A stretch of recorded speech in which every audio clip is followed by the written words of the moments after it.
மாரி செல்வராஜ் படம் எடுத்தார். என்ன படம் அது?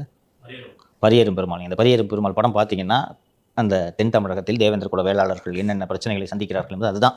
அந்த படத்தில் ரொம்ப அழகாக, அதுவும் கல்லூரியில் எப்படி இருக்கும், எப்படி சட்டிலாக இருக்கும் அப்படின்றதெல்லாம் ரொம்ப அழகாக அந்த படத்தில் வெளிப்படுத்தியிருப்பார். இன்னமும் சமூகம் மாறாமல் அப்படியே தான் இருக்கிறது என்பதற்கு இந்த கவினுடைய கொலை ஒரு சிறந்த உதாரணம். அந்த பையன் வந்து வேலை செய்யாமல் பொறித்தனம் பண்ணிட்டு சாராயம் வித்துக்கிட்டு இருந்தானா கூட உங்கள் குடும்பத்தில் கோவப்படுறதுல ஒரு அர்த்தம் இருக்குது. அப்போ கூட பொண்ணுகிட்ட தான் நீங்கள் சொல்லணும், ஏமா வேணாமா, விளங்காதவன் அவனை லவ் பண்ணாதமான்னு சொல்லலாம். இந்த பையன் படிச்சுட்டு சாப்பிட்டு 1.5 லட்ச ரூபா சம்பளம் வாங்கிட்டு ஒரு பெரிய நிறுவனத்தில் வேலை செஞ்சுட்டு இருக்கான்.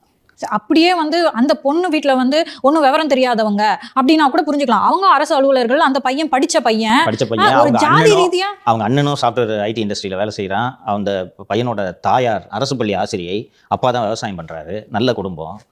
இன்னொன்னு, இவங்க 2 பேருமே போய் திருமணத்தில் போய் இது முடியுமான்றதுக்கு there is no guarantee. 6 மாசம் போச்சுன்னா சண்டை போட்டுட்டு பிச்சுட்டு போறதுக்கு கூட வாய்ப்பு இருக்கு. பேசுறதையே சகிச்சுக்க முடியல உங்களால. அந்த கொலை பண்ண அந்த சூரஜ் என்ற பையனும் சின்ன வயசு தான். அப்ப அவன் மனசுல எந்த அளவுக்கு சாதி வெறி ஊறி இருக்குது.